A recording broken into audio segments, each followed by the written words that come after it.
Hi guys, I wanted to come back and record another video. I'm currently recording on my cell phone, but I just wanted to come in and just, as you could tell, my hair is flat ironed. I did straighten it after my 1 year no heat journey, and I just wanted to come on and tell you guys what I've learned over the year. Just a couple of things real quick, and reveal my next journey that I'm about to do. You know, once you do one, after you finish it, you kind of catch the bug and want to do something else. So the first thing I learned is patience. When I first started my heat journey, I was extremely impatient with my hair growing out. And I did have to cut majority of my hair off 4 years ago, because after a bad relaxer, basically the back part of my hair, all of my hair fell out. So I had to cut it really short in the back and just cut it really short in the front. And when I finally got to shorter length, I was really impatient after watching a lot of YouTube videos. It's like, okay, now I want it to my collarbone, and now I want it to my bra strap. So a year of just wearing my hair curly forced me to focus on the health of my hair instead of the length of my hair.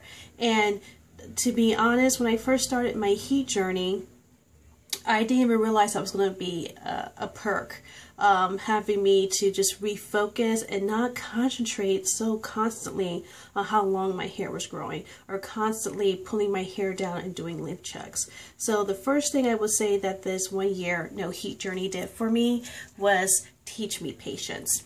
Another thing it taught me is that it's okay to be a product junkie.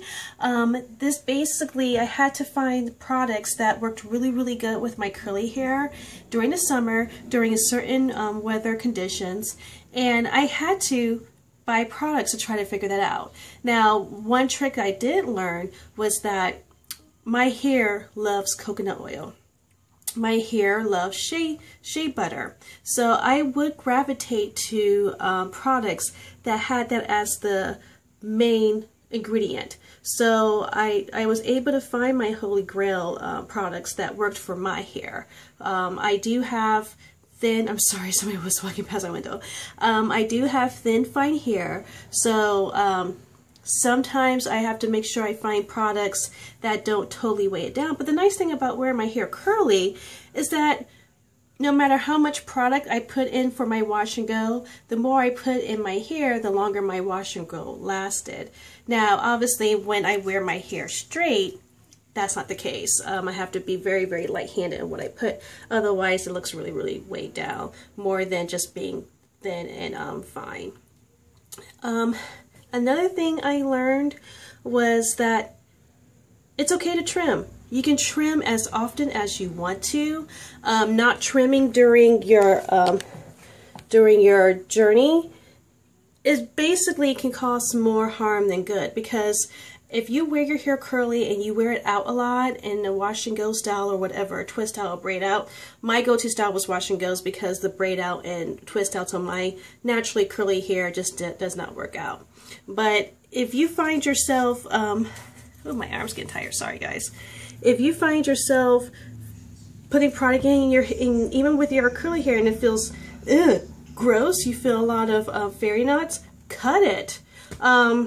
Obviously, I don't cut my hair every month, 3 inches, 2 inches. But if my ends felt raggedy, I cut them. And when I straightened my hair, I noticed that my ends looked really nice, and I did not have to trim after I flat ironed my hair, because I maintained it while I was wearing it curly. It's like, if it doesn't feel good, you know, it kind of the same thing about redirecting my thoughts to just growing my hair into the health of my hair. Trimming my hair more often, I would say I would trim it about every 3 months, at least 1 inch off. It made my flat ironing so much easier. And also, I didn't have that many fairy knots.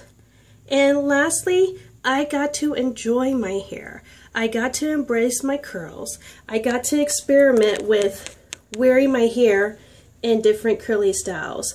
I got to get comfortable going outside and be like, okay, it's going up in a curly bun, or this is my wash and go for the day, wild and crazy, and let me be able to experiment and love my hair and love me for who I was and what was growing out of my scalp. Now, when I did flat iron my hair, I had to make a choice of what flat iron. Sorry, someone's walking past my window. Is like, squirrel. I have ADHD, I swear I do. I get easily distracted. But anyway, I had to choose what flat iron I wanted to use. So to prep, I washed my hair and I used the one and only Argan line. And that shampoo, it is sulfate free and paraben free, but it was so moisturizing, and that's my holy grail shampoo right now. But I shampoo my hair to get all the product residue off. I deep condition also with the one and only Argan Oil conditioner. Left that in for about 2 hours.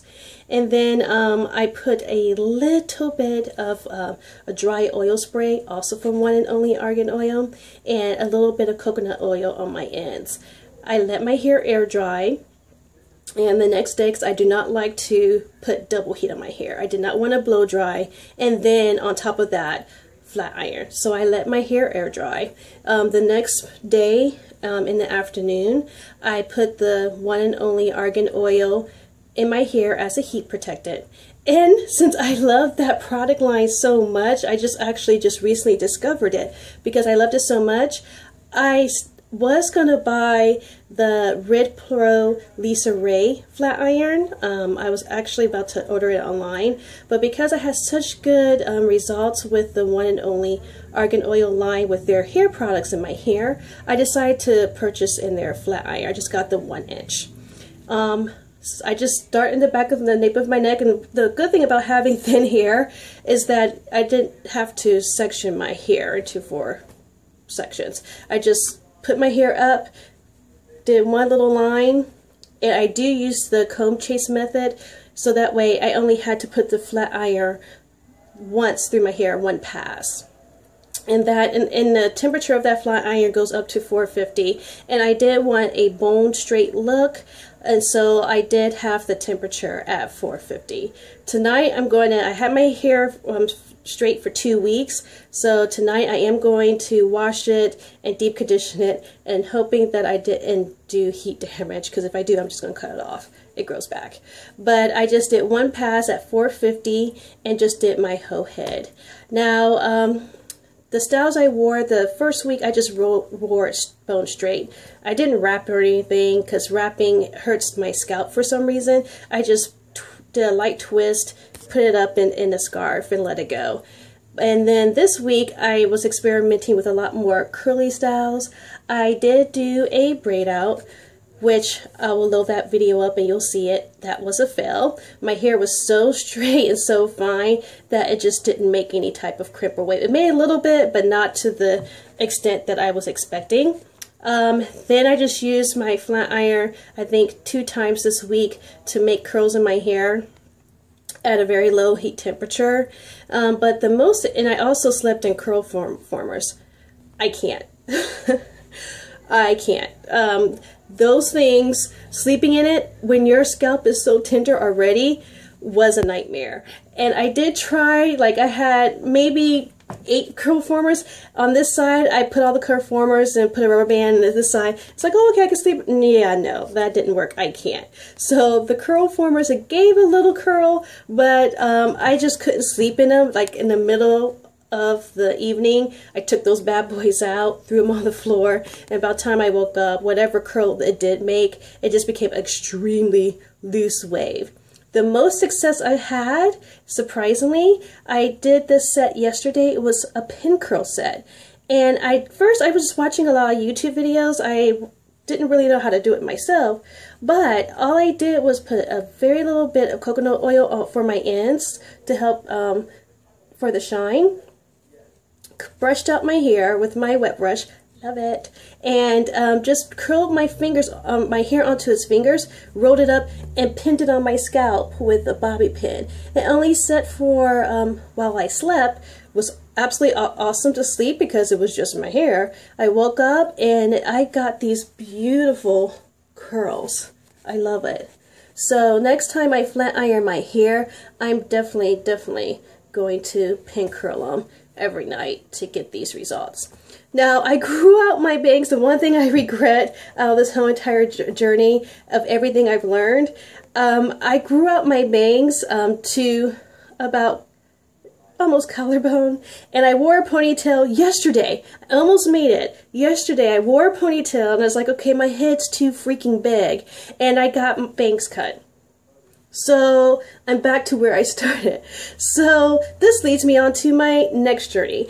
I'm in Ohio, and we're currently in the crutch of winter right now. It's November, a week before Thanksgiving, and I decided once I wash my hair, I'm gonna do a protective style challenge all through winter. It's gonna be cold, it's gonna be freezing. I don't want to mess and fuss with my hair. I kind of wanted to recuperate from this straightening experience. So I'll be wearing a lot of curly buns, messy buns, from now until May 1st. The weird thing about it, it's going to be unintentional of me not using heat, because in the summertime it's too hot and humid. I don't wear my hair straight in the summer. I always just wear wash and goes, but I'll wear my hair out. So unintentionally, I think I may be going on another 1-year heat journey, unless there's a special occasion I want to straighten my hair, then I'll do it. There's no restriction. But for right now, for this winter, I'm just going to do a protective style challenge. And protective styles for me basically means that my ends are protected. I'm going to have them tucked away, and the best protective style for me are buns. Like I said, twist outs don't really work well on my thin hair, nor do braid outs. So I'm just going to go ahead and just make sure that I have it up in a bun, and just make sure that I don't play and mess with my hair. So I'm going to do that from now until May 2015. Now when May comes, who knows, I may flat iron my hair again just to see, trim again, or if I even need to trim, because remember what I said, what I learned over this past year. I'm going to trim when I feel like I need it, if my ends don't feel good. It's no longer just about the length of the length of growth that I get, but the health, the shine, the healthiness is so soft. I rather have this than hair down my back any day. And if it ever gets to that point that it grows all the way down my back, that's great, but I just want to make sure it's healthy. So I'm gonna go ahead and do a impromptu length check. This time last year in 2013, my hair was at bra strap. So I'm just gonna grab some. I don't have a tape measure or anything, but it's going to be very impromptu. So it's a little past my bra, this side, and again this side's kind of pinned up, but oh well. Past my bra. Now I'm going to go in front of my mirror and see if you can see the back of my hair. I don't know how this is going to work. There we go.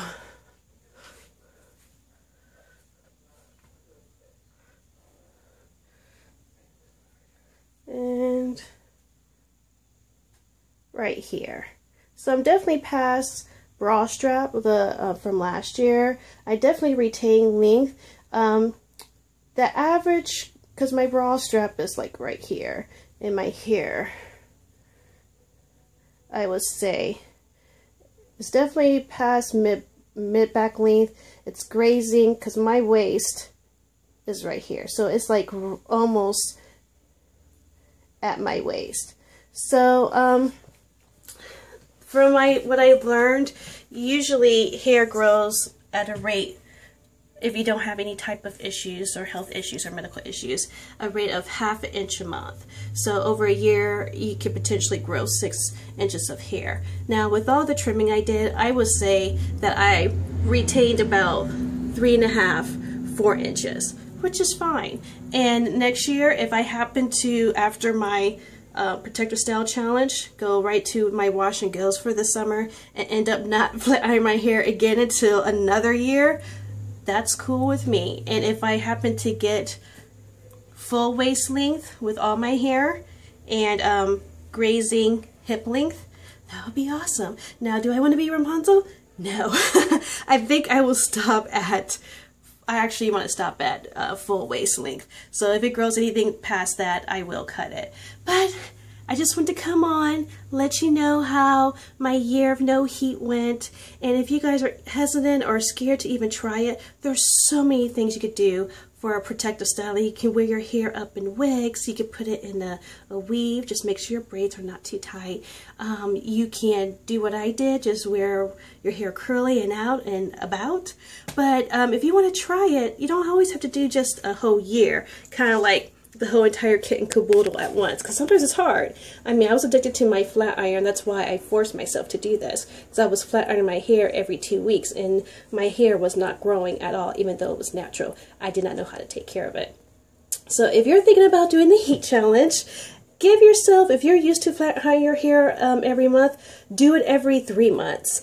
If you're used to flat iron your hair every quarter, try to wait 6 months. Just see, just any little time you give your hair a break from heat, it will appreciate it and thank you for it. And when you flat iron it the next time, trust me, you will know the difference. So if you want to follow my next journey for this winter of protective styling, please let me know what you're going to be doing this winter for protective styling. And I can't wait to read you guys' comments. Thanks so much, guys. Bye.